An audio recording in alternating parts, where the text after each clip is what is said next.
Welcome, everyone. It's Erica from In the Company of Cards back again. Welcome to those of you who've been here for a while, and welcome to my many new subscribers. Delighted to see you, delighted to have you with me. Hoping we can reach, 5,000 before the end of the week. That would be great. So,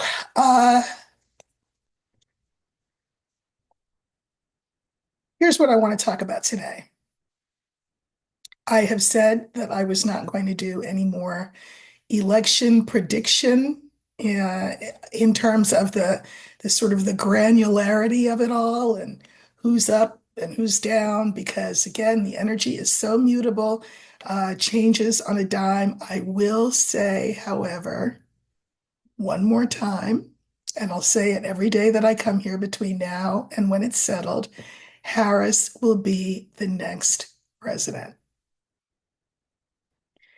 Um, I also want to remind you that this will not be settled fact when you go to bed the evening of Tuesday the 5th, nor will it be settled fact the morning of Wednesday the 6th when you wake up. This could take days and weeks. So, the my best advice is to set right intention for right outcome, to not give in to panic and fear, because it availeth us nothing to do that. It's the point. Um, and to vote if you have not yet voted, uh, to encourage others to vote, because that's what it's going to take. That's how you win elections, votes. Um, will there be some bad deed doing? Yes, there already has been, with ballot boxes being set on fire, et cetera, et cetera. But we'll talk about that a little bit later, maybe. But suffice it to say that 45 will not be the president. He may declare himself president, but he will not be the president. In his own mind, he will be the president, but he will not in actual fact be the president. So, okay, let me just leave you with that. As for yesterday's rally, I did read on it well before it happened, and I will remind you that I said that I thought it would be everything he hoped that it would be. Subsequently, I was asked to read on it, again, to read about the minutia of it, and I said I wouldn't do that. I didn't want to give it oxygen and air. Suffice it to say, it was exactly what he wanted it to be. Now, the Republican Party, is trying to backtrack and, throw stones and all the rest, because they run the risk of losing the Latino vote, which I sincerely hope that they do. But in terms of 45, he knows he's going to lose. He knows that. The point of the rally, as my cards showed me when I did the reading on it last week, was to foment panic and to rouse his troops. Right? I mean, he is planning he's planning for there to be ugliness, we'll just call it ugliness, around the time of the election and after. So this was to soup up his young incel men, to intimidate New York, to insult whoever was in fact insulted, which was Puerto Ricans, Black people, Jews, everybody. And 45 was absolutely okay with that. He says that this was a love fest, and it absolutely was a love fest for him. For him. It hit every mark that he intended it to hit. So take that under advisement. I'm really confused about where all the shock and awe is coming from about this rally. I mean, how did we not know that that's what it was for? Of course, that's what it was for. Okay. A viewer asked me an interesting sort of philosophical question, which I thought would be good to look at here. And the question was, I want to get it right.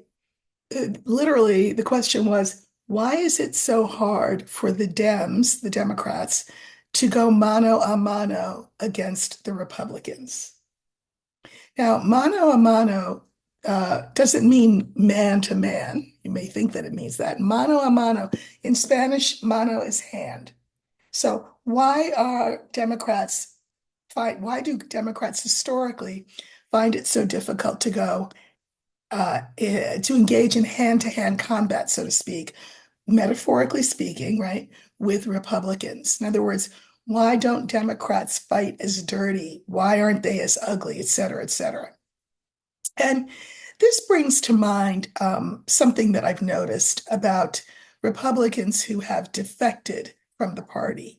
So, the people who are currently the never Trumpers, or people like MSNBC's Nicole Wallace, or the erstwhile Representative Liz Cheney, who will say things like, "This isn't the Republican Party that I know," but it is. Uh, you know, if you remember The Sound of Music, child of the 60s that I am, I loved that musical. Julie Andrews sings a song, and there's a lyric in it that says, "Nothing comes from nothing. Nothing ever could. Nothing comes from nothing," which is to say, the seeds of what the Republican Party has become were always there. The Democratic Party has not become what the Republican Party currently is. It was the Republican Party that became that way. But the seeds of it were always there. People harken back to the days of Reagan. I'm just saying, as a Black person, Reagan's not my favorite president. The seeds of this were always there. What's happened is the polite wrapping is off, and people are free to show their ugliness in all of its fullness. But the seeds for this were always there in the Republican Party. Trickle down economics? Are you kidding? That wasn't going to work, and it was never intended to work. Uh, so, um, why is it difficult? Let's ask the cards.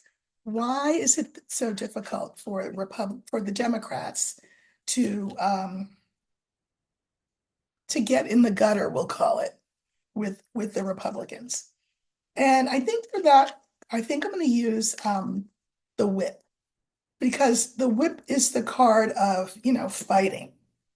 Okay, so let's see. Yeah, we'll use the whip. Okay, so I cut the deck into three, and now I'm going to look for the whip.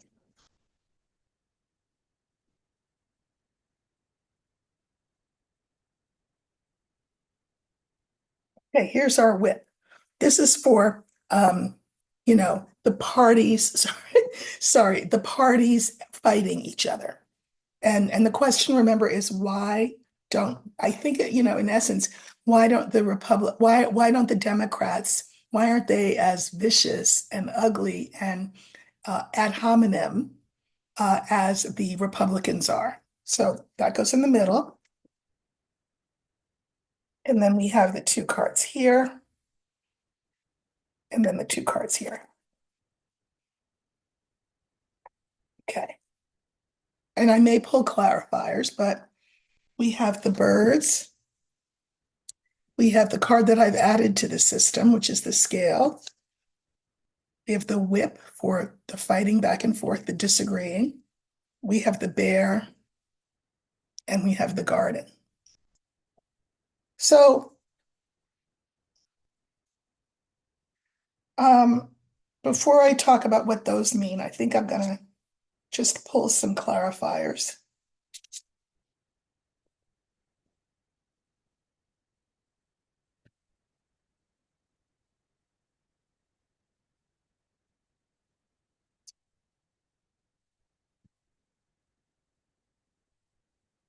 Okay.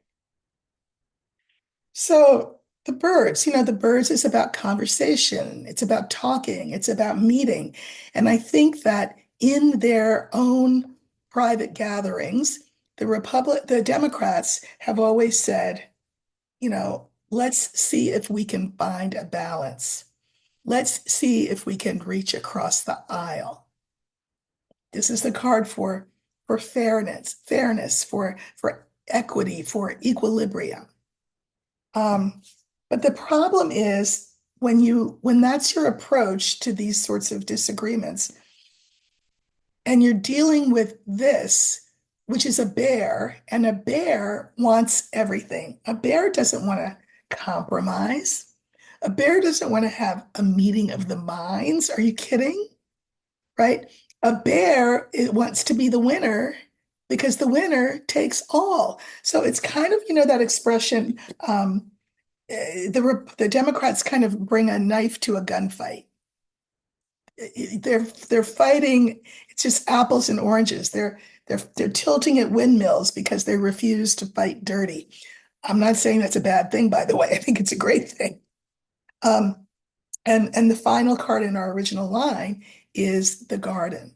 You know, the Democratic Party feels that things can be talked out by people, that the electorate prefers things to be talked out in a civil way, in civil discourse. But I can mirror also the scales card with the bear. And again, you're not fighting an enemy who um, is interested in fighting fair. This is all about aggression and power. And so this is not even a thing for them, for the Republicans. Okay, I pulled some clarifiers. So here we have the whip, and this is for disagreeing. And we have the cross, the dog, and the woman. Gotta say, love this line. And it's the line that's right in the middle. So, you know, moving forward, how will we fight? Well, this old ugly way is on its deathbed. It's exhausting to people. I'm not saying it's at the end and it's about to give its last gasp. I'm saying it's on a deathbed. It could be on its deathbed for, years for all I know. But this old way will pass away. This does not work, this ugliness that the Republicans engage in.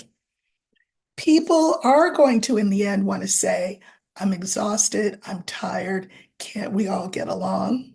A la Rodney King, for those of you who remember the Rodney King incident, can't we all get along? And what will help us is this feminine energy that comes in.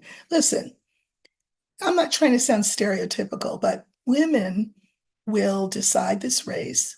And yin energy is different from yang energy or yang energy. It's just different. Women are the ones, for example, in families who settle disputes among children. Um, women are the ones who who sow the seeds of peace in a family. And I'm not saying everybody has to have kids and everybody has to have a family, so don't come for me about that. I'm not saying that. I'm saying yin energy is how the Democrats have approached, um, you know, negotiating with their enemy. And in the end, that will win. Doesn't seem like it, right? It seems like the bear should overpower this yin energy, but not so. Okay. Uh, I pulled cards on the bear, And we have the tree, we have the mountain, and we have the letter. And I like this as well. Again, um, this is the Democrat, I mean the Republicans. This is the Republicans and their ad hominem.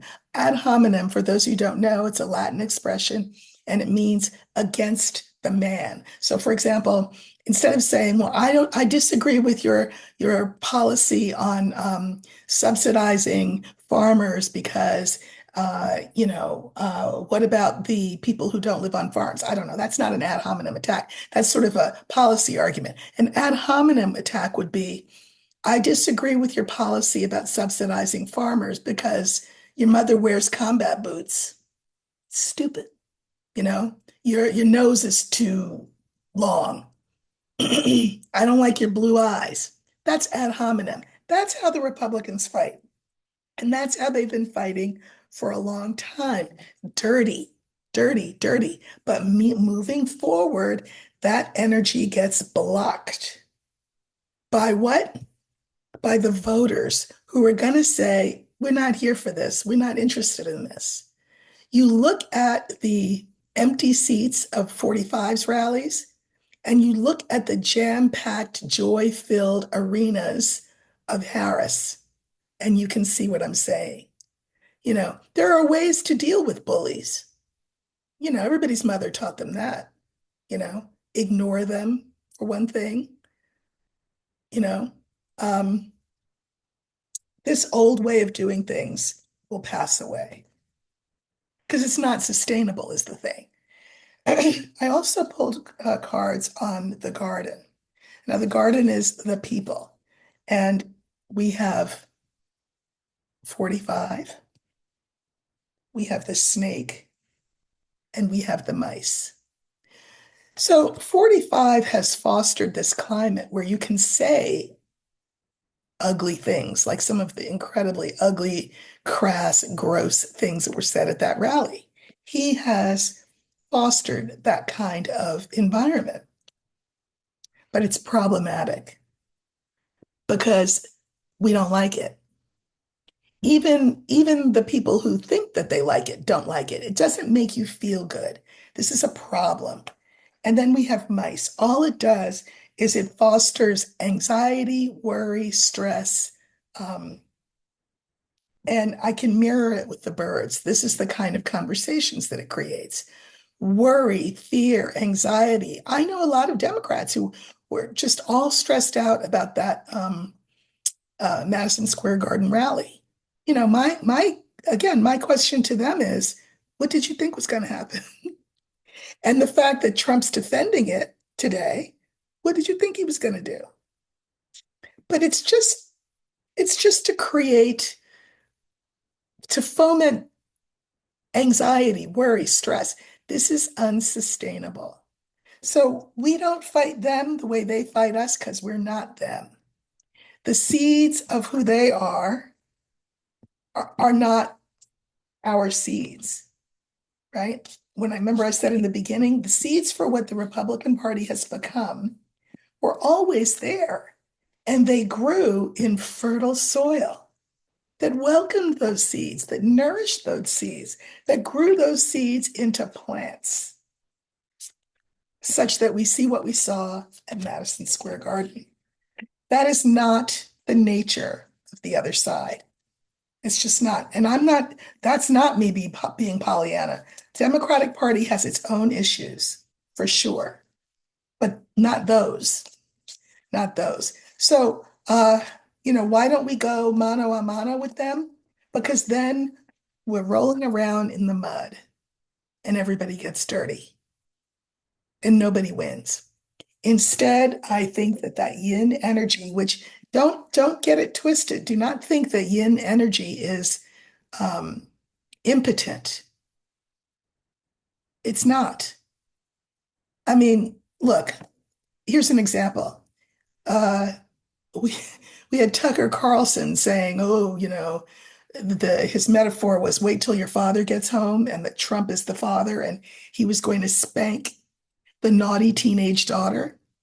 Well, okay, that's one way of disciplining disciplining people is to spank them. But any of you who've been mothers or who are mothers, and I'm a mother, they know the power of the look. The look involves no physical violence, no verbal violence. It's a look. And the look says, I expect better, so do better. That look does work. And this is the kind of yin energy that we're moving towards. So, if you're eager for the Democrats to get in there and just scrape and scratch and claw and beat, and that's not going to happen, and it really shouldn't happen. There's a better way. All right. Another question that I wanted to look at. We're moving away from the US. Again, let me punctuate this by saying Kamala will win. Practice saying President Harris. Practice that in the mirror like a mantra. It will help you do that woosah thing and sort of bring you back to center. President Harris. But let's look wider afield, and I wanted to look at the United Nations Relief and Work Agency for Palestinian refugees in the Near East. It's called UNRWA, UNRWA. This was an organization of the United Nations funded by member nations to serve as a relief arm, right? Well, we're talking about food aid and that kind of thing for Palestinians. And as of January, while all the other member nations have continued to fund them, the United States is not funding them. And that's problematic. Uh, why are we not funding them? Because Israel claims that the workers in that UN arm were allies of agents of Hamas. Now, again, to bring the mother image up, just because somebody says something, that doesn't make it true. And so uh, things are getting dire and bleak, and food cannot get in. And Palestinians are resigned to death by starvation, as I mentioned the other day. Um, what I would like to know is a couple of questions. The first one is it Israel's intention to use starvation as a weapon of war? And the card for starvation is the mice, because mice eat away and they erode. So and also like mice can be the card for weight loss if you see it together with the bear, because bear is weight and mice eat away at that. So, but mice is disease, famine, all of that, starvation. So we're going to use the mice. And I would like to know what Israel's intention is in keeping aid out of Gaza. And then we'll look at the US and its role in that Israeli decision. So, what is Israel's intention in regard to starvation of Palestinians? And we're looking for the mice. Okay.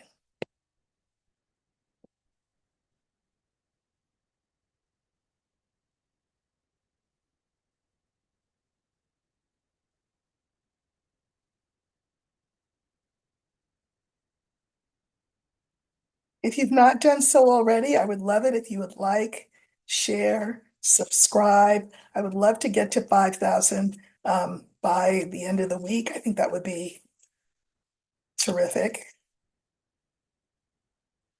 Boy, where are these mice? Wow, woo, far. So these were the second to the last card, right? So I put that there, and I only have one card left in my hand.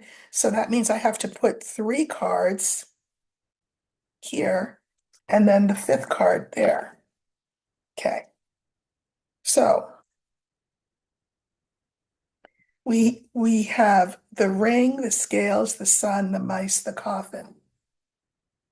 And I don't need to clarify. The ring. So this is, creating a cycle of famine, right? Um, it is a calculated decision. This is not by accident. The card in the middle is always interesting to me, and it's the sun. So light is being shined on the fact that no, it's not about that they think these people were colluding, this organization was colluding with Hamas. That's not what it is. It's an excuse to use starvation as a weapon to kill Gazans. That's the point of it. It's not, oh, we can't let the aid in because there might be bombs in there, or the workers might be Hamas and might do us ill. No, no, no, no, no, no, no, no, no, no, no, no, no, no, no. It's all about using starvation as a weapon. You saw me shuffle, you saw me pull the cards. That's clear. Okay. Now, in the face of that, and I've actually never done this before, where I leave these cards out and I would like to pull clarifiers on the sun. Because in light of the fact that and Netanyahu specifically intentionally is using starvation as a weapon of war, what is the US doing by not funding these aid workers?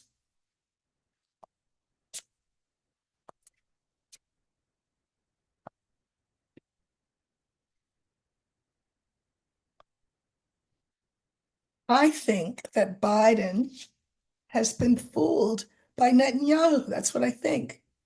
I also think that Biden is swayed and sort of um, hypnotized by the fact that we do, in fact, have um, paperwork, we'll call it, that an agreement that requires us to help Israel. And this has been since forever, since the 40s, that we would help Israel survive. And I think that that Biden has been blinded by that, has been snowed by that. I think Netanyahu's been able to pull the wool over his eyes on that. So if Netanyahu says, yeah, those UN workers were Hamas, so Biden, you need to not support those UN workers. Now all of a sudden, the US, since January anyway, is not supporting that agency. So people are dying with our help. So what I'd like to look at now is, um, I mean, it's pretty clear to everybody that starvation is being used as a weapon of war. Um, will the Harris administration, see how optimistic I am? There will be a Harris administration.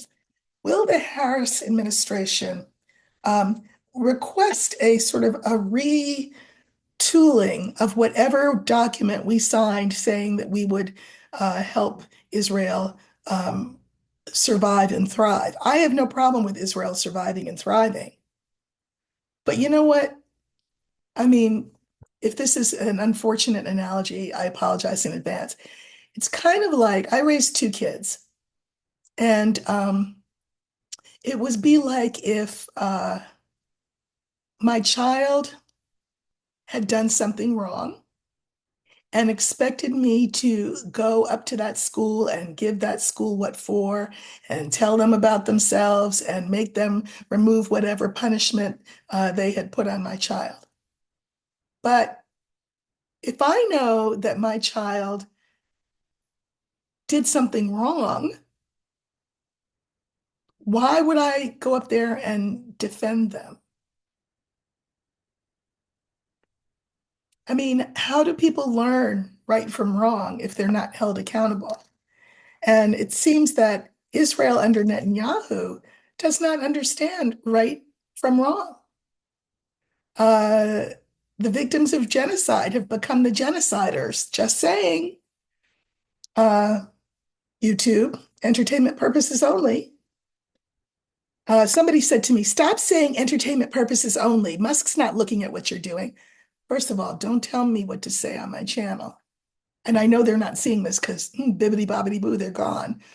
Um, but yeah, entertainment purposes only. Israel knows exactly what it's doing.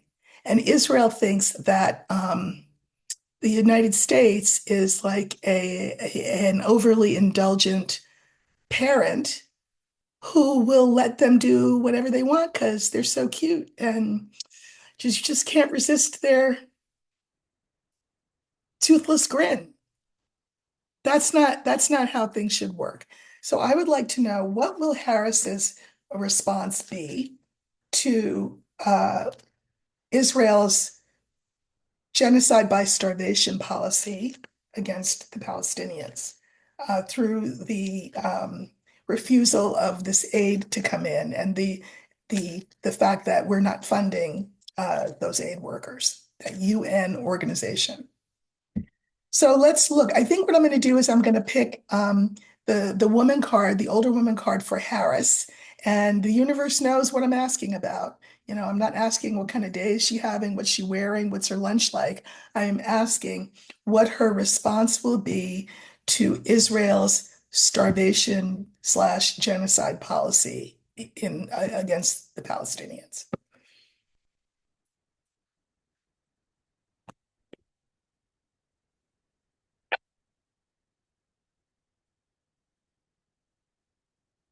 Remember, we're looking for the older woman card.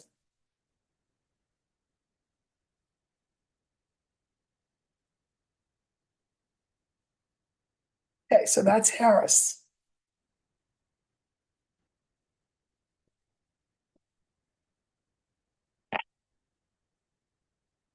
I'm gonna pull a couple of clarifiers.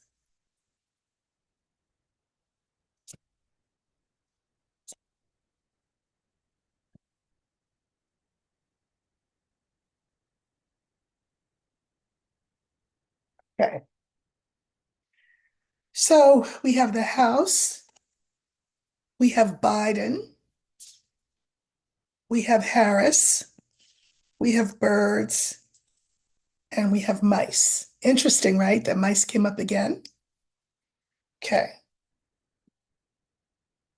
At the White House, these two people have talked about this. Biden and Harris have discussed this. And again, with that son, they're very clear that this is genocide by starvation. Okay.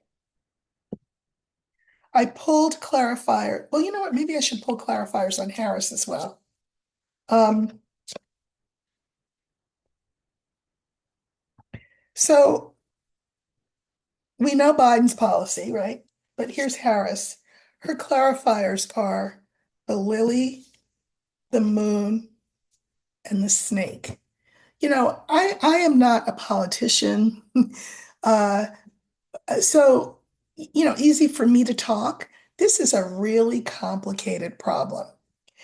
She, of course, will push for peace. That's the card for peace. She would love to be known as the US president who brokered peace in the Middle East, because nobody's been able to do it yet. But it is problematic from ancient times, problematic in that region. So again, there have been conversations, and the conversations are, you know, do we move from the policy that we've had to something else? You know, what will the public say? And then we have the ring. Now, you know, there are many people in the United States that want unequivocal support for Israel and all Israel's policies. She has to take that into account, even though she would like to move forward to a more realistic policy. And then we have, so interesting that the fifth card is the mice. This is starvation, that of which she is aware. and she will do what she can to ensure that aid is gifted in. Food aid is gifted in, that it is allowed in. She will insist on that. Um, and this is the government. And again, I think this is saying, you know what? We need to relook at that paperwork, Israel, because we didn't say you could just act any kind of way you want to, and our support will be limitless. It may have seemed like that's what we said to you, or that that was what was in those documents because of the way that we've conducted ourselves to date. But as I keep saying, there's a new sheriff in town. Those people need to be fed, and I'm going to make sure that that happens from the White House. So, the thing is, there's some sort of 90-day period where Israel can do what it's doing, which is, keep these aid workers out and not have this food come in. Well, people die of hunger much sooner than 90 days. So that needs to be relooked at. Um, and I think Harris is well aware that this policy of ours is insufficient, we'll call it. It is not appropriate for the times and the conditions and the situation that's going on there. People are dying by the minute, and Israel knows it, and Israel doesn't care because it's one of their weapons of war, starvation. It was very clear in the cards. Oh, okay, one last question, overseas question. Um, I would like to know, I think I've mentioned before that, well, we all know that North Korea has sent conscripts, soldiers, to Russia to go fight Ukraine. We know that these soldiers have not fought a war in 70 years, that they are really unfit for battle. A lot of them are hungry, starving, young.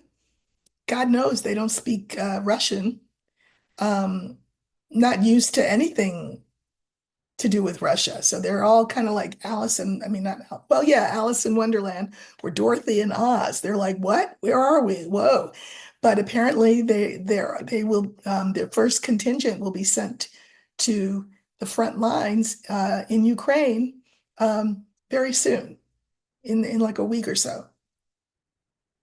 I suspect, well, if they're smart, there will be mass defections. In other words, they'll get to the Ukrainian border and then plead with the Ukrainians for asylum. Maybe turn around and fight on the Ukrainian side. And I'm curious about that. So the question is, how's that going to work out?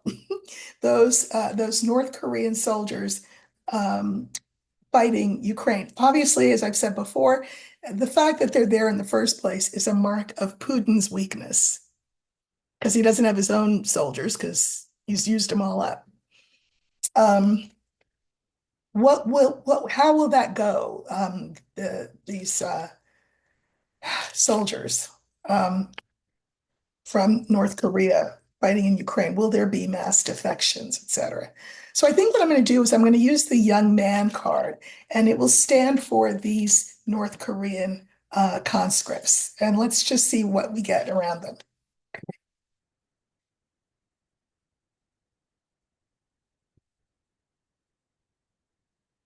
Okay, so we're looking for the young man card. That will stand for the North Korean conscripts who have been sent to Russia to fight against Ukraine. How's that going to go?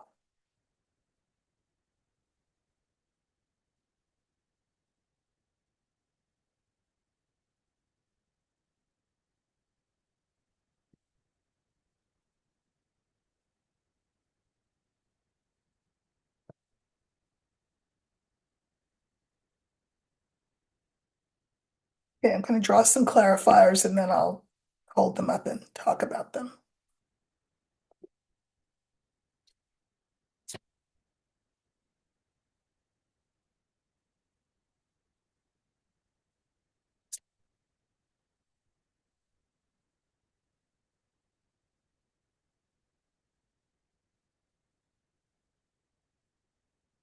Ah, okay. God, I love these cards. Okay. So we have the heart, the mice, the young North Korean conscripts, the dog, and this stands for Putin. Okay. So, uh, the heart.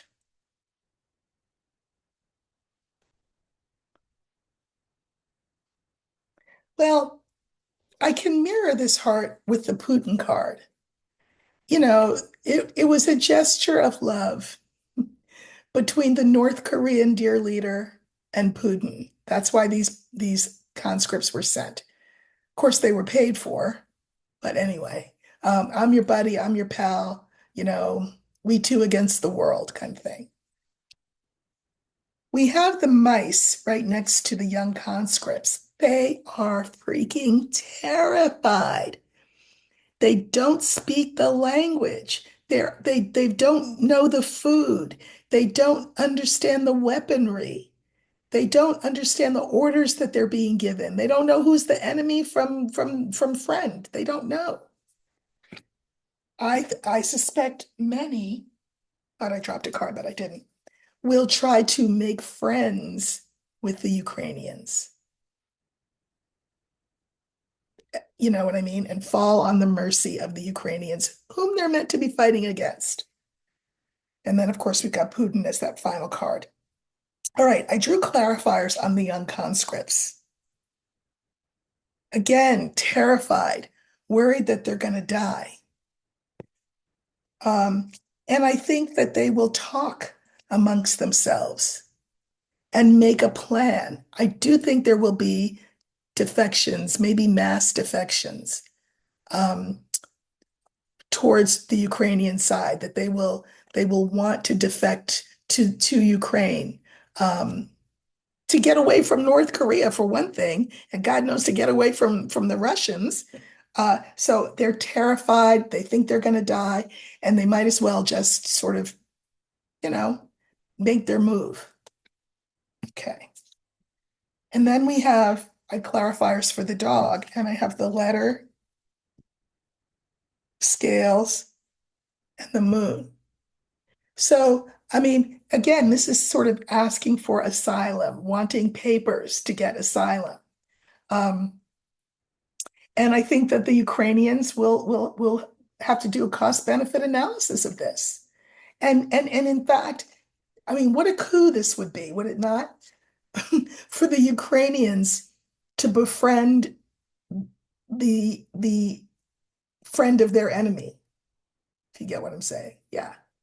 Uh, I think it would be quite a coup and quite an embarrassment to Putin, if these conscripts were taken in and given asylum. Here's Putin, and he's saying, "Oh crap! Did I do the right thing by bringing these conscripts in?" He has doubts about this gift of conscripts because it's proving problematic for him. Good. All right. So there will be North Korean defections to Ukraine. Um, you know, they will have some training, but the Ukrainians can train them too and show them who's the enemy and who's not the enemy. And for Ukraine, it will be quite the coup to get these defectors. For the North Koreans, soldiers, the conscripts, it could be win-win as well. A freer life, and life period, as opposed to certain death. So I think there will be those kinds of defections. Okay. Finally, I just wanted to remind you that on Halloween, which is Thursday, I will be doing a YouTube live where I will be answering your personal questions. Uh, I'll be doing 5 card reads so that I can get to as many people as possible. So pass the word, please have people subscribe. I would love that. And geez, maybe before then we'll even have 5,000 and we can celebrate those 5,000 with this event. So I will be there for an hour. It's at 6 p.m. Pacific time, which is 9 p.m. Eastern time. If you live in between the coasts or somewhere else in the world, calculate accordingly, and I will be here for an hour answering personal questions. Again, if a lot of people come, that's wonderful, but just bear in mind that means I may not get to you. If I don't, there will be other opportunities. I just think it's a fun way to thank you all for, again, your many kindnesses to me and your support of this channel. So be there on Halloween evening. You'll see me here before then, but I just wanted to give you the heads up about Halloween. All right. Enjoy the rest of your Monday. Take care.